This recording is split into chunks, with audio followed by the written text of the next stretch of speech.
Hey up and welcome to the strategy sessions. My name's Andy Jarvis and I'm back in the hot seat after Catherine took over last week. The last 4 episodes have been a Women's History Month mini-series and I loved every minute of that. So thank you to Alea, Geraldine, Emma and Catherine for those 4 fantastic episodes. We're back to the normal episodes and the episode kind of release schedule now. And the next guest is Lidia Infante. Now, Lydia's in SEO. So you might think it's going to be an SEO podcast. It's not. It's a data podcast, or the data of dating, as we call it. What does that mean? Just listen to the story. You can kind of hear and sense, and if you're watching the video, you can see my responses to this. It's a world I know nothing about, and a world Lydia explains beautifully. It's fantastic. Really, really interesting stuff. But as Lydia is an SEO, some of you might be SEOs coming to listen to this. Okay. And if you are, I want to sell you something. Thursday, the 13th of June, I am speaking at London SEO XL. There's a link in the show notes. I'm not going to rattle through all the other speakers, but it's a great lineup. Genuinely a great lineup. It's in London, obviously. They're using the name in Shoreditch at the Town Hall. And I'm really looking forward to it. If you want a ticket, details are in the show notes. There's even a discount code there. So use the discount code, get some money off, and I'll see you in June on the 13th. That's it. Let's get into listening to Lydia. And if you're old like me, this is going to be really eye-opening for you. I'm going to start with the same question I start with everybody these days. What one thing do you wish you'd have known 10 years ago? That it doesn't matter how well you're doing your job if you're not being perceived as doing it well. So you need to put as much work in communicating to leadership as you do in knowing that actually your strategy is bang on. Oh, wow. Okay. Right. Let's just unpack that a little. hmm So, not just so when you were 10 years ago, you thought, I just do a great job, great things will happen. I do good things, people recognize it, you get promoted. I do good things, people recognize it, you get promoted. And that's the ladder that we're on in work. Yeah. But what you've realized is that actually you have to manage upwards and let them know that you're doing a good job as well, not just expect them to find that out. Yeah. But not just let them know that you're doing a good job, but explain like like they're five, basically, um, why what you're doing actually aligns with company objectives. And don't expect them to remember it 3 minutes from now. Mm-hmm. Literally, every presentation you give, every email you send, every public message, every all staff meeting, clarify why what you're doing is aligned with company objectives. So if you're creating content, um, I think as SEOs need to do so much work, and I'm not sure that calling myself an SEO is exactly accurate. I feel like I go a little bit beyond that, but um, we have such a bad reputation for focusing only on search volume, right? Mm-hmm. And traffic, and not on metrics that actually matter to the business. So, countering that bad reputation that we start from every single interaction, have a clear measuring strategy in place, and state over and over and over again why what you're doing actually impacts revenue for the business. It's one of the best bits of advice I was ever given for my job and my career actually came from someone who's in a very different field. They're a primary school teacher. And it was exactly this advice in a slightly different way, but it was exactly the same advice. I was talking about how sometimes I run training sessions and people go away and every single thing I tell them just lands. And other times I do it and I feel like the whole session is just wasted because people don't quite get what's going on. And I'm Yeah. like, but it's the same session I ran yesterday where everybody understood it. So is it me? Is it them? And what she said was basically, when you teach primary school children, you have to tell them what you're going to hmm teach them it, and then tell them afterwards what you've taught them. Otherwise, it just doesn't land. So you'd say, right, we're going to learn today about the Roman Empire. You then teach them the Roman Empire, and then at the end of the session, you say, we've just done the Roman Empire, and we looked at Julius Caesar, Hadrian's Wall, and these things. And then they go home and they'll tell the parents, because those 3 times have landed. If you don't do that, it doesn't stick. So I started to change some of my training sessions, and when I ran a team and I was delivering feedback and things like that, and used that sort of approach over and over again. Tell people what you're going to do it, tell them you've done it. And it actually made a big difference to how my training set. Like I track NPS of my training sessions, and I think it sits at 88 Brave. now, plus 88. Yeah. But it went up. I can actually see it going up from when I implemented that change. This one hack will change how you do marketing. The one hack came from a school teacher, and I think it's the same thing as what you're saying, isn't it? Just tell people what you've done, do it, and then tell them again that you've done it. Yes. And that makes sense in terms of like psychology, because you need a shortcut. You need to label the whole learning and be like, okay, I'll put it in this mental package. I'm going to put this label on it. And when the label comes in, I'm going to retrieve the information.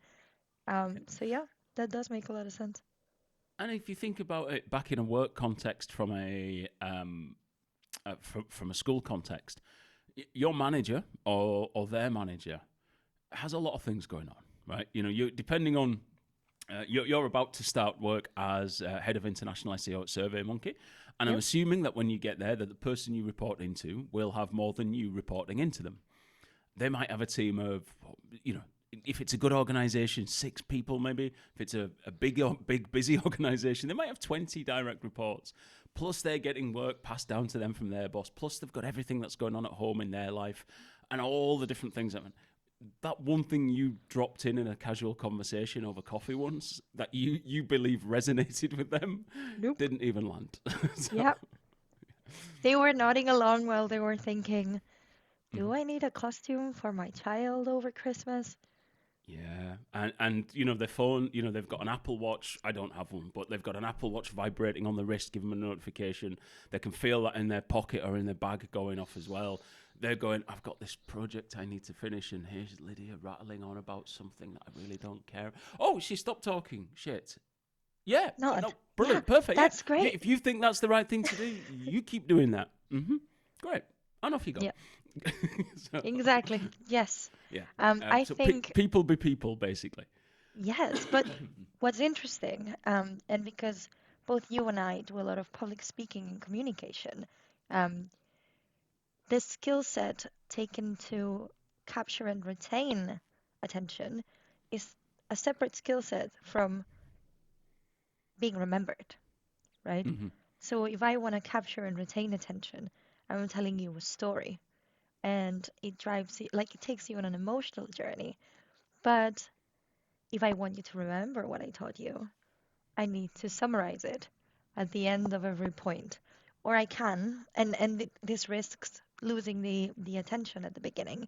I can lay out, this is what we're going to talk about, this is what you're going to learn, and then start the storytelling, and then finish by um, just packaging it, right? Like I Yeah. give you a mental frame, then I tell you the thing, then I package it, and I make you care because the story is good.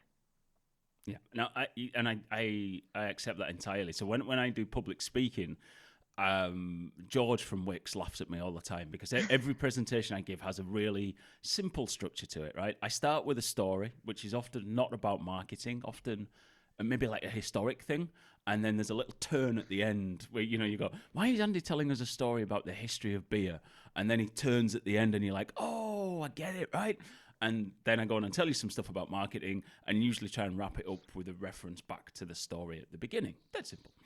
And I do that because the story makes people lean forward. I wrote for JP Castlin's blog, Strategy and Praxis, link in the show notes, I wrote a thing about storytelling, and I started off talking about growing up going to church and how I think pastors and vicars and priests are actually great storytellers.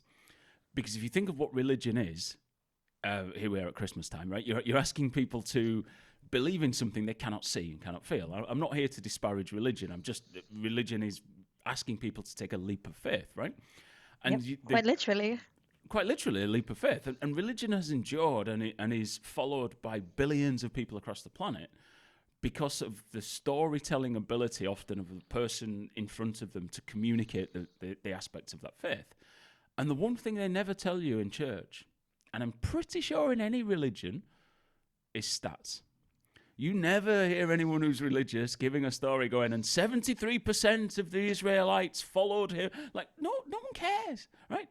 Literally, people remember the stories. They remember the feelings. They don't remember the percentages. They do not. So you rarely get percentages in my presenting. But when I'm doing training, very different, because you have to let people know what they're going to learn, take them through it. The structure's different. Still tell some stories in it, but it's all there. So, yeah. I run a training for BrightonSEO on in-house SEO, and I always use, I keep it updated, the survey for technical SEO, state of technical SEO by Era Digital and Women in Tech SEO. Yeah. And the survey follows a series of questions, so I like bringing in those stats so that the people coming into the training get a sense of validation of where they are at, or a sense of appreciation of how much better they're doing than other people, and if they're doing worse than the average, like, hey, or the this fact that might we're be all the in the problem. same shit. Yeah.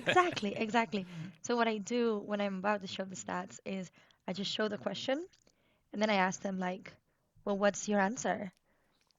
I go around the room. I do it in a really small groups. I really enjoy like the personal touch of it.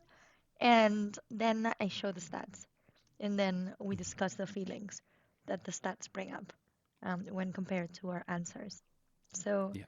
that's another way of doing that. It's a beautiful way of hitting that emotional and rational triggers. And when you do hit both of them, in advertising world, that's one of the things they look for. I always talk about hair care products, shampoos and things like that, which is a bit of a laugh because here I am. If you're watching the video, you'll see my baldy head hidden by a MozCon hat, but we'll come back to that in a minute.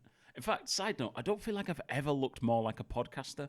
I feel like some sort of US tech bro with a trucker hat, my earphones in, and the microphone in shot. Like, hey, dude, here's some hacks that will change your world.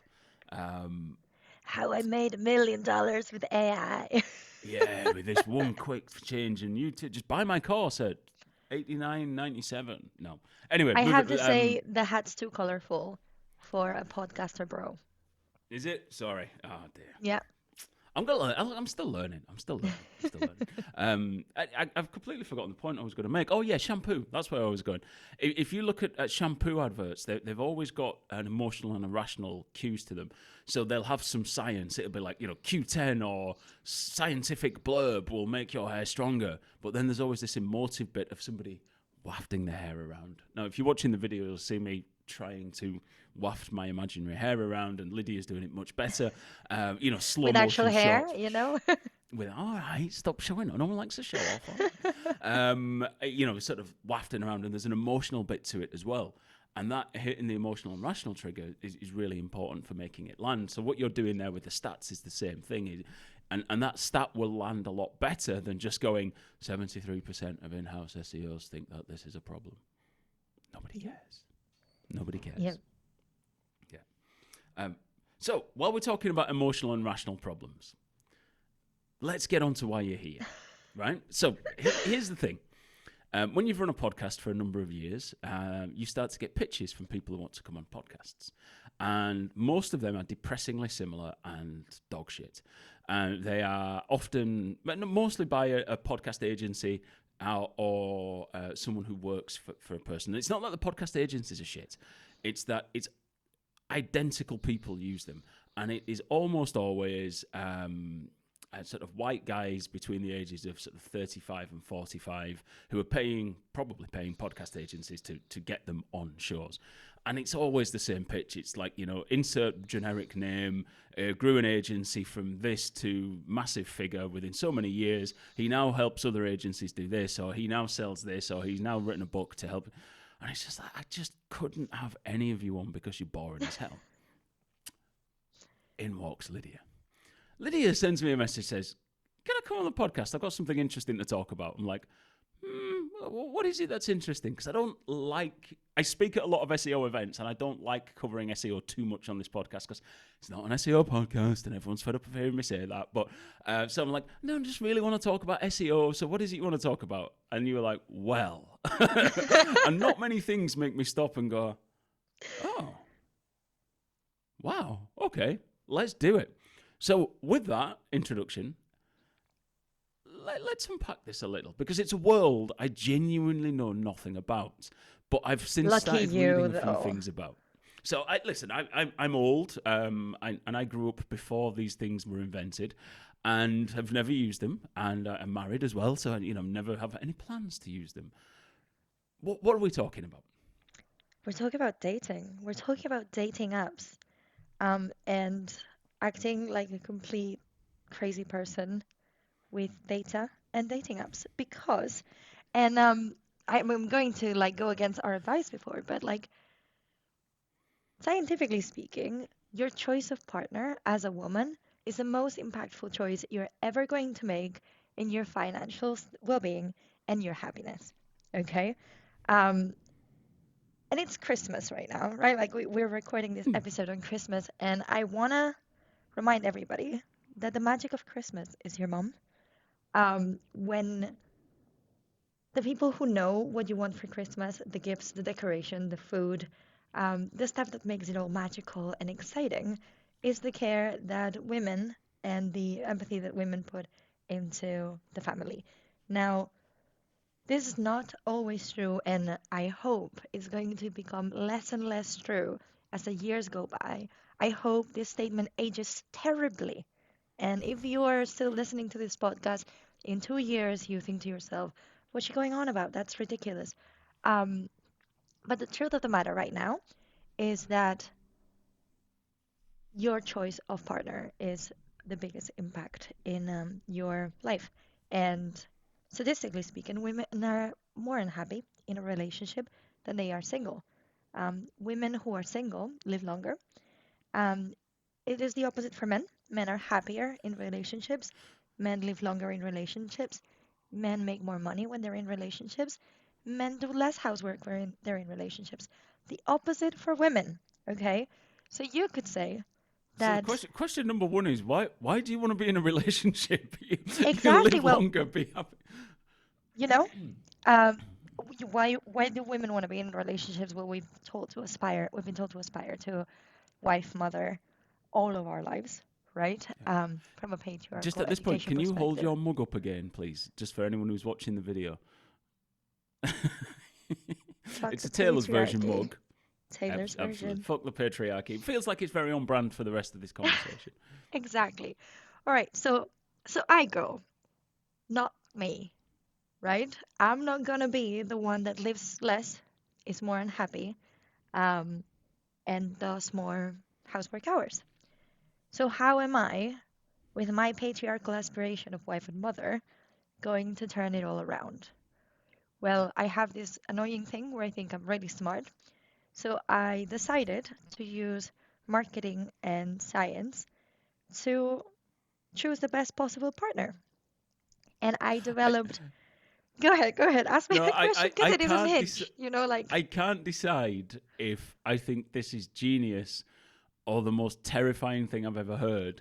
That you've applied your marketing and data love yep. work to finding a partner not work. You've put these two things together, and I also wonder what would have happened if your job would have been, say, I don't know, maybe a painter. Would you have still done the same thing? Would you just No, painted different pictures to attract? I don't know. I was always going to be a marketer, I think. I was born like this. Um, okay, so dating and business have so many parallels.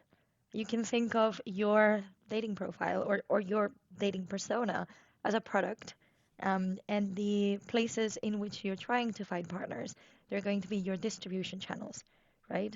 Then you need to think about the positioning of this product.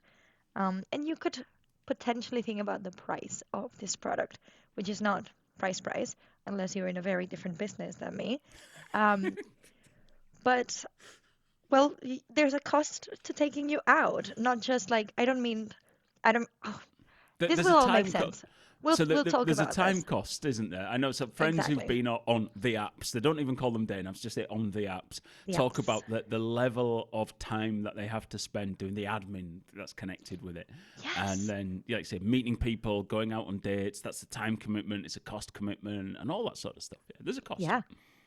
So what inspired this whole crazy that I'm going to unravel in your podcast, sorry, Andy, was that Tinder released a feature where they would A/B test or multivariate test, technically, all of your pictures to figure out which picture to put on first to get you the most likes. Now, on Tinder, I had like a picture of me in front of the Marina Bay Sands in Singapore, beautiful thing. A picture of me with my cat, a picture of me in a bikini in the Amalfi Coast. Do you want to take a guess which one got the most likes? It's got to be the bikini one, right? It was the bikini one. So the bikini one went first. I let Tinder take the reins, and the bikini picture went first, and I got so many likes and matches, and every single one of them was trash. They would open up with like DTF, you up, um, aubergine emoji, that kind of vibe. Like it Okay. was so Now, can we just pause here for a second? So there are, I know from the stats on Spotify that there are some people of a different generation listening to this podcast, all right. including people like me in the 40s who, as I said, never been on the apps, and it's a world I have to get my head around a little. So just rolling back, firstly, when I was a lad, if you wanted to meet someone, you met them at work, or you'd meet them in the pub, or you'd meet them in nightclubs, and this whole kind of there's a product price place and promotion element to it. It's just, maybe it was always like that. Maybe you bought them a drink, that was the price. Maybe the product was what you were wearing or the aftershave you had on, and maybe the dancing that you did was the promotion element. Maybe we just never looked at it in these terms before. It Um, was. It was always like this, but now that it's online, we can measure it. Right, so we could measure it, okay. And the second thing, you're going to have to explain in terms that old people might understand. I'm pretty sure everybody knows what a man means if he sends an aubergine or an eggplant, to our American listeners, emoji to a lady on a dating app. I think we can all work that out. But the process of using an app, just very briefly, is you put a profile up, then what happens? Just give us a very 30, 60-second what the apps do, basically. Give us that rundown. So the two main ones, Bumble and Tinder, you upload your profile on, you put a bio on there. I wonder if anybody reads it. The data says no. We'll get back to that. And people swipe left or right to say whether or not they like you. Now, if they swipe if they swipe right on you, if they like you, and you express that you like them too, that becomes a match. And you've got the option to initiate a conversation. Right, gotcha. So you put the bikini. You let Tinder put the bikini picture first. You get a lot more matches, and Yep. then you can start a conversation, a messaging conversation, and they're moving straight from we've matched to do you want to go to bed with me, basically. Yes, exactly. And that's a thing that happens online a lot more than it would happen in person because when you're meeting somebody through work, through friends, or in real life, um, there is a social, an amount of accountability from your social There's a circle social that you contract. You don't, can't just walk yes, up to a woman in a bar and say, "Hey, can we just leave and go to bed now?" You'd be like, "What? You weirdo!" Slap. yes. All perfectly well deserved. But digitally, remotely, you just get blocked. Yeah. Or you play the numbers and maybe there's another like very horny person who's gonna say yes. You know? I I don't know of anybody who's ever replied yes to DTF, like a cold DTF on a dating app. Um, but like they're I'm doing sure. it. It I'm must sure it's a work. thing. I'm sure it's a thing. Yeah. I'm sure if you play the numbers long enough, right? But I don't play the numbers. I'd rather play the quality, and I have two ways of optimizing my dating life. I can reduce the amount of investment that I put on it, so streamline the time that I put on it, and improve the leads that are coming in. So invest a little bit in improving my profile to attract the right personas, right? Like So my you are target audience. optimizing your funnel effectively. Literally, literally. At the time that I was like heavily dating, um, and I was working for this SaaS company, and it was a very interesting product. It was A SaaS SMS company for or a business. sassy company? It was a very boring SaaS. It was Right. Okay. Sorry. extremely, like I really love SaaS because of the measurement opportunity, but this specific one was business messaging. So WhatsApp API and SMS and all of Yeah. that, right? And the interesting thing is this can be used for an enterprise use case, or a lot of people that were coming into our funnel were spam customers that were looking to do A2P, so application to person messaging for scam purposes.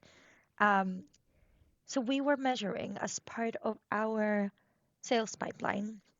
We had a very clear approach based on Salesforce sales pipeline optimization approach, and we were using Salesforce. So we would have MQLs that would come through our digital efforts, right? Just plain Hmm. leads that could be qualified with like marketing scoring and all of that stuff. And then those would be passed on to sales, who would decide whether or not this lead was qualified. And then once it was passed on as qualified, the size of the opportunity would be assessed. And you would have bronze, like a very important customer, silver, that's nice, and you would have gold. So I decided to apply this funnel optimization process to my dating life. A lead would be a match. So when I get a match, like I count a lead and I put that on a spreadsheet, okay? Um, You I will used be, a spreadsheet for of using course, and I automated the spreadsheet. It made graphs. It was fantastic. I will find a screenshot of it if you want to share it as part of the show, but um, We'll use it as part of the promo. We are, if you don't mind. yes, so I tested a bunch of things, and I feel like this is going to teach us a lot about human nature and about me. A lot Yeah, more than you want to know, Andy. I think more about Lydia first, and then human nature second. Carry on, carry Yes. on. All right. So we've got leads, okay? The leads go into a spreadsheet as a count, right? Daily leads, this many. And then we've got qualified leads. So on the first conversation, I'm like, do I want to go on a date with you or not? Um, From one conversation. well, how much time do you think I have? And how much matches do you think I have? I don't know. Can you give us a sense of numbers? How many leads are we talking? Are we talking about like hundreds? Are we talking about We're dozens? Are we talking talking about about single figures? 20 per day. Oh, 20 per day. Yeah. Man, I used to be very hot in 2019. Anybody I, watching this video right now, you would not believe it. I was. Yes. Listen, I am not here, nor am I qualified to comment on your hotness. All I'm going Okay. to say is, I listen, but 20 a day.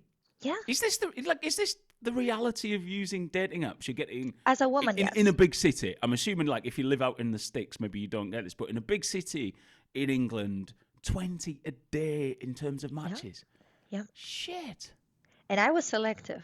And I had a profile that would put people off. That would put the wrong What audience did off. it You say? know I that. use a spreadsheet to measure you.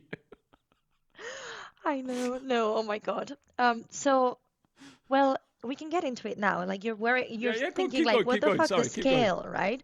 Yeah. 20 conversations a day, 20 new people to talk to every day. Um, and on Bumble, which was my preferred option, the woman has to open the conversation. So I had to think of a witty, funny, cute thing to say to every single of these 20 people. Absolutely not. I went on, created a list of about 20 to 30 prompts of like first things that I could say, and then I scored them in two dimensions. So how intimate they are, like how much of an intimacy threat I'm going to be throwing to you, and how much effort to respond there is to it. So if you imagine this, it goes into a matrix of like a little square, and we've A two got, by two. Yeah. Classic strategy consultants, 2x2. We love a 2x2. Yeah. yep. So we've got high intimacy, low effort, like, oh, way to make a girl swoon, which is, by the way, what I told my husband on the first message that I sent him on the app. And this is the type of prompt that would bring me the most qualified leads. Then we've had the low effort, low intimacy. So, like, would you rather have waffles or pancakes for breakfast? And I would, like, the answers would skyrocket, um, but that would not really, like, improve my sales pipeline any way, shape, or form. Then, low intimacy, high effort. What is your favorite James Bond? Um, very, like, not a lot of Skyfall. answers. Well, I meant like, what is your favorite James Bond actor? So would that be Daniel Craig for you? Because I am of the, like, what's his face? The one before Daniel Craig. Pierce Brosnan. I am from the Pierce Brosnan era, so I really like Look, Daniel Craig, but I used to Pierce. be So this is the third podcast I've recorded in a row where we've got into movie reviews, right? And I got a lot of stick for saying Con Air is one of my favorite films, but I stand by it. I said what I said. I don't think Pierce Brosnan was as bad as everybody says he was. He was very much of his time. But if you remember where James Bond was before Pierce Brosnan took over, they were talking about killing it because it had just lost its way a little bit. Timothy Dalton wasn't great, and there was all sorts, and it took a bit of a gap. He came back, and he just made it fun. He was just a very fun, very probably 10 years too late, but he brought he was a very 80s Bond in the 90s, but yeah. he was fun with it, and he was great, and he was fun. But Daniel Craig kind of. I think he's just like a lot of people will look at the next Bond and be like, Yep, it's just not the same. I agree. That, like, I was a little bit disappointed when it went from Pierce Brosnan to Daniel Craig. But anyway, um, high effort, low intimacy, nobody would reply to that, okay? And then high intimacy, high effort would actually reduce my MQLs. So something for like, what's the last time you laughed out loud? Um, nobody wants to think about 10 that. seconds ago. Yes. Yeah. So the prompts that worked best for my pipeline was high intimacy, low effort. So a way to make a girl swoon. You've got a smile that's like gorgeous, or I bet you hear this all the time, but you've got beautiful eyes. That kind of shit. They ate it up. My SQLs went Oh, up. do you know what? You've nailed human psychology. Like you're saying these things to me, and I'm like, oh, thanks, Lydia. I mean, no, I've got. You're not even telling that to me, but I'm sat here going, oh, thanks. Yeah, so that's how I manage such a large number of leads, right?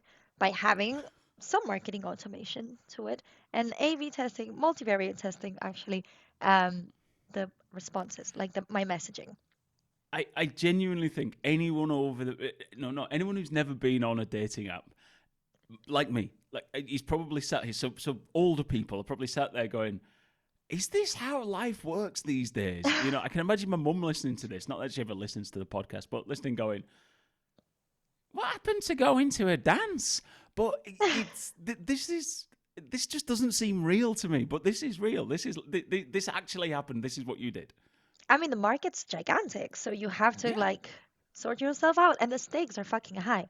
Like this is my years of life, my earning potential, Happiness, your my earning potential. Yeah, happiness. this is everything. So yeah, so I'm investing in this. So okay, so we've got the leads. They become qualified during the first conversation, right? They become an MQL, and then we go on a date. And if the date goes well, they become an SQL, a sales qualified lead. And if it doesn't, they become unqualified. Bye bye. We don't care. Um, an SQL is a good date, and during an SQL, like a sales assessment, opportunity assessment call, I decide whether they're bronze, here for a good time, not a long time, whether they're silver, like, okay, we can renew the contract a few times, maybe, or if they're gold, which is husband potential. And then after each of these I've got a opportunities, question. Sorry. yes, Is there a category below bronze where you just went and you're just like, absolutely fucking not? There they're must have been unqualified. like a fourth category. But did you ever get anyone who came through MQL stage, you went on a date with them and went, oh, actually, I probably shouldn't have done that, and just Yeah, never contacting them again? yes, absolutely. What A, was that a category? million times. So one time there was this guy who he was a PPC manager, okay? So that should have been the first red flag. Red flag. Um, Red yeah, flag. red flag. He was like Scandinavian or something, and he looked kind of hot, and the banter was there. He was very funny. Um, so we went on a date, and when I showed up to the date, there was no banter. He was not funny. He was a little uglier than his pics, but I didn't mind that much. Like, I'm sure I'm uglier than my pictures. Well, I know that for a fact because my husband has told me. Um, and yeah, so this man, he was so weird that I'm convinced someone else was having this conversation on our behalf. The date was going very poorly. I could not. shake him off me. No matter what like little strategies I was using. Oh, I'm so tired. He's like, oh, thinking of bed already. And I'm like, no, I wanna exit. So I had this safe place that I would take all of my dates to. It's a wine bar in Barcelona, amazing place. And we'd have a glass of wine, and there was a back exit, you know. And because I would take all of my dates there, the owners and bartenders and everybody knew me there. So this guy, he was so creepy that I stepped away from my drink to go to the bathroom. And then when I came back, I thought, I cannot trust myself to finish the drink because I don't know if he's put something on it. Therefore, I'm gonna exit this date immediately. No niceness needed because I can absolutely fucking not like deal with this. So I Mhm. went to the bartender and I said, hey, what was his name? Daniel, I think. I was like, hey, Danny, this guy he's creeping me out. Can I exit through the staff door? I'll pay for our drinks now. And he's like, you don't pay for anything. This man pays for it. Um, leave out the back, and I'll text you like to make sure that he's still here while you're going to your car. So we did that, and that's like the most extreme case because he could not take a hint. Like he caressed my knee, and I was like, "Ooh, ooh, Uh, gross." So Like just there were tell, no signs coming from me that this was going yeah, well.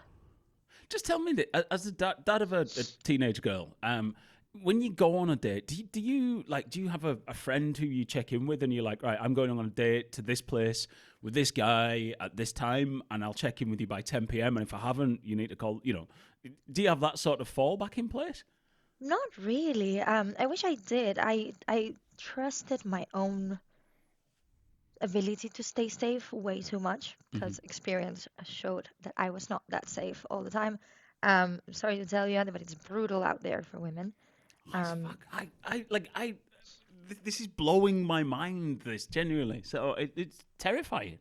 it is terrifying, and you know, sexual violence is so rampant. You would not Hmm. believe. Yeah. I'm reading a book right now by Caitlin Moran called "What About the Men?" And the book is going on about. We're in an extreme tangent right now, but the book covers why are men afraid of false rape allegations, the statistics behind false rape allegations, and the statistics behind actual like rape. And about 97% of all rape accusations are real. Rape reports to the police. Hmm. They're well, not real, not like you've been sentenced, Yeah. because sentencing in the Not UK made up. Yeah. is not good. But you can prosecute if you believe somebody is falsely reporting you. And only like 2% of all rape reports to the police um, turn out to be false reports, like judge certified false reports. But then only about only about 30% get reported at all. And the odds of a woman who is a victim of rape knowing their rapist are about 80 to 90%. So it's not a guy that's hiding in the bushes that jumps Hmm. out at you. It's somebody that's like crossing boundaries and using your trust and the social contract that we mentioned earlier to actually, abuse you. Um, but there was a survey that many young men fear being some woman's horror story without knowing that they're actually some woman's horror story. So I guess the only thing we can do for good men who are actually scared about that is to maintain ongoing communication on consent throughout your relationships. But yeah, it's a fucked up world out there. It is. It is, and depressingly so as well. And yeah, I didn't think we'd get here when we started talking about, but I I know, think right? it's a live part of going out on, as you're talking about, going out on lots of dates with people who, let's be honest, you barely know. You've not even had. I just assumed that you didn't go out on a date with someone until you've spent like 3 weeks messaging them and thought, okay, this guy seems kind of fun. This is literally like someone it's very low intent. Swiped on a picture, little bit of banter from a couple of predetermined messages, bang, you're in a bar with someone. Yeah. I didn't think it was this quick. So this is, and again, the younger listeners are probably thinking, "All right, Grandad, this is not how this works." But this moves much quicker than I thought it did. Yeah, that's why I needed to address it with a framework. Yeah. Um, all right, so now that the bummer is like out of the way, I would then like evaluate the opportunities as close won or close lost. Because sometimes I would think somebody was bronze and they would think I was spam. Okay. Okay. Yeah. Yeah. It wasn't that usual, but it happened. Mm-hmm. Um, but then I started thinking, I made a gold opportunity my North Star, right? Like I was like, nah, it's husband o'clock. Like we need to find somebody that's nice and good and amazing, and I want to be very in love and also have a long life and a happy life and make lots of money. So it's husband o'clock. I was optimizing for gold opportunities. While in the past I had been optimizing for silver or bronze. Um, so I realized something. There were people that were playing the game as well as me, you know? They had optimized profiles, they were looking sexy, they had the right answers to all of my questions, they were like so smooth on the date. Um, and then they would never like call me back. So I thought, this is a red ocean audience. Like this is a red ocean market. A red ocean market for the uninitiated in crazy applications of business principles to life is a market that where you're competing for the same set of customers with a very large pool of like competitors. So a lot of I'll put women were a going. link to the red and blue ocean strategies thing in the show notes so you can read. You might need to read it with maybe like 3 glasses of whiskey in to make the I link swear between this the is an article and MBA Lydia's kind of dating. But thing. yeah. Yes, it is an MBA kind of thing.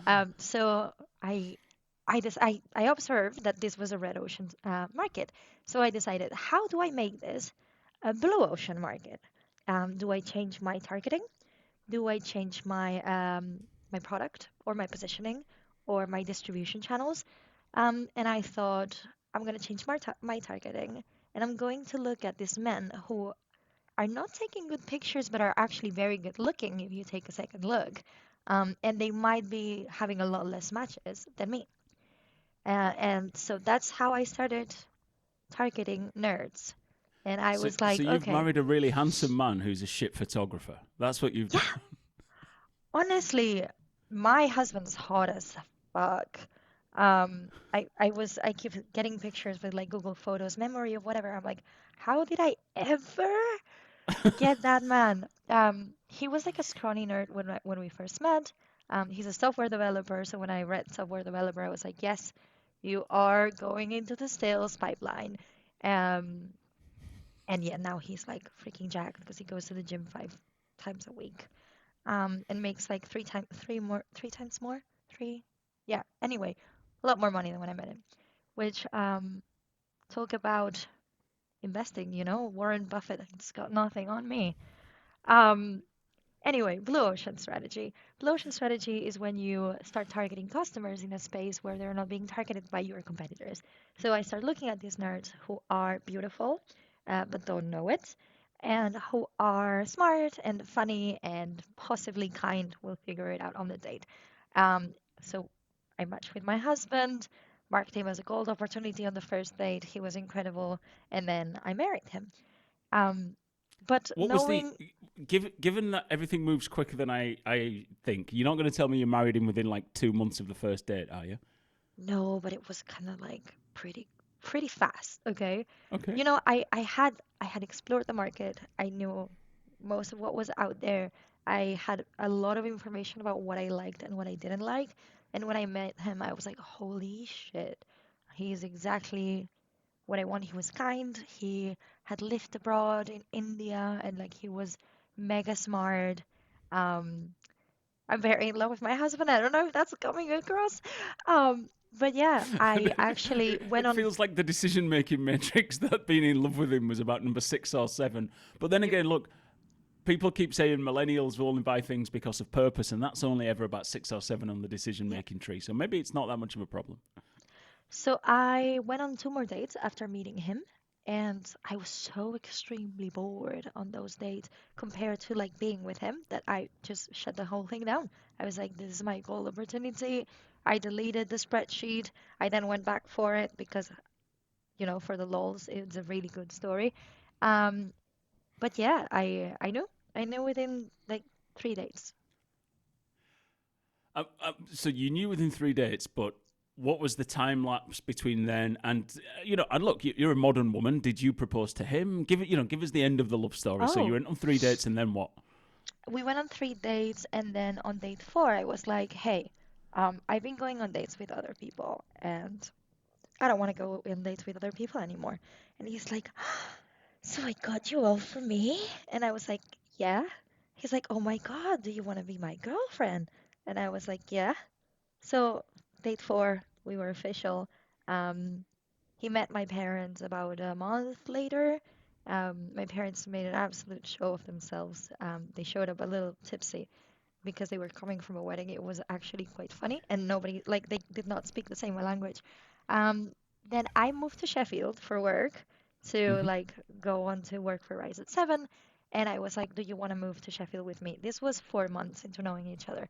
He's like, are you crazy? Are you actually like insane? I'm not moving to UK with someone I've known for 4 months.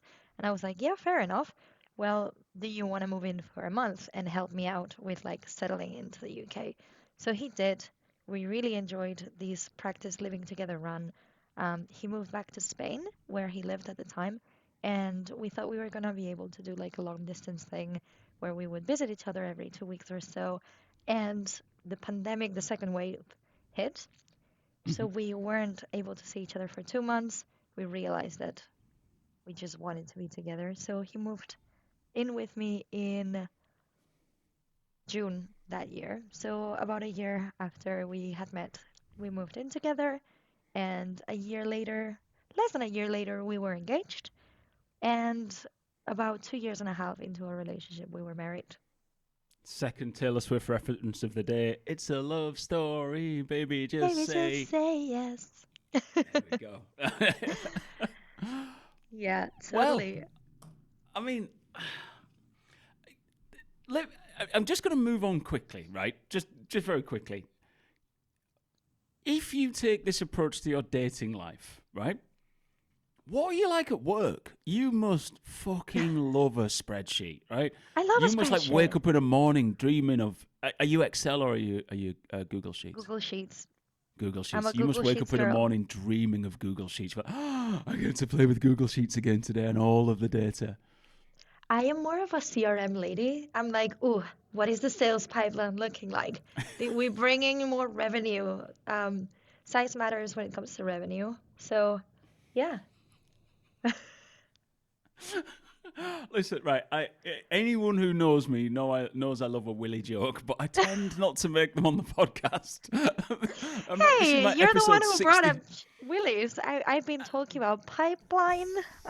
There were so many puns to be made. This is like episode 60 something or other of the show, and yeah, probably the first Willy joke ever. But look, I'm You're here for it. welcome. I am here for it. Might even bring you back, and Lydia does Willy jokes every month or something like that. Um, Listen, we're running out of time. We're genuinely running out of time. I usually at this stage ask people for a book recommendation, something that kind of influenced their thinking. I'm now not sure whether it should be, is this going to be Romeo and Juliet or is it going to be some sort of data science book? I'm not sure. Or maybe you could Uh, write like I'm the data definitely science writing of. this into a book. Oh, of I'm course you should be writing it into a book. I've started Yes. writing the Tinder MBA with all of the principles and parallels between dating and um, business. Because we were Incredible. talking earlier that the best way to learn is to feel something. Yeah.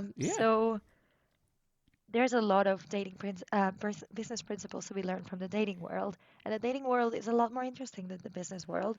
So So is learn the with Tinder me. MBA going to be a dating book that uses business principles to score a match, or a business book that explains business through the lens of dating apps? It's a business book. Business book. Okay, cool. Yeah. I mean, listen, one of the reasons I started this podcast, I work on my own most of the time, and I love learning. I've got a postgrad and the Marketing Week mini MBA, and I'll keep going on. But when you're not in a team, you lose those learning opportunities from other people. So one of the reasons I started this podcast up was to learn new stuff and to tap the brains of really smart people. I never thought it would take me down here to learning like dating apps and weirdos with spreadsheets who have a spreadsheet and MQL and SQL approach to their love life. But look, I mean, it worked for you. And who am I to be a critic if it works, right? It did. But talking about book recommendations, there is one that I would make that really changed my career. That would be Never Split the Difference, which is a negotiating book. If you are freelancing or like in any level of consultancy, or even when you're doing in housework, managing upwards, this book really helps. Interesting. Again, as I've said a dozen times today, link in the show notes. The show notes are going to be wild in this one, I think. Links to Tinder, Bumble, Red and Blue Ocean strategies, strategy and praxis. A bikini picture just to prove that I was hot in 2019.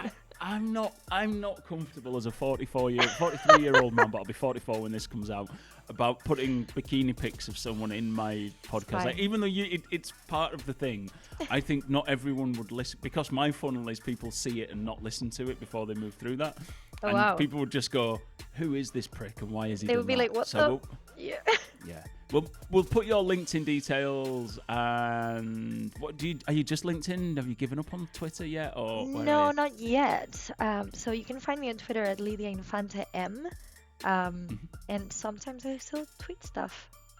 Right. Well, we'll put your details for Twitter and LinkedIn in the show notes. And no, actually, don't get in touch with Lydia and ask for the bikini pic, because that would just be even more weird. But just get in touch with Let's Lydia. move on from the bikini pic. Spreadsheet. I don't know. I feel like I've gone from very solid ground of learning onto this is just getting a little bit weird. So let's, Lydia, thank you very much for your time. You should, by the time people are listening to this, have started your new role as Head of International SEO for SurveyMonkey. Congratulations. I hope you crush it. I'm dressed like a podcaster, so yeah, crush it, man. I hope it goes well for you. Thank you so much. It was a pleasure. Thank you for coming on. Cheers, Lydia. Bye. Bye.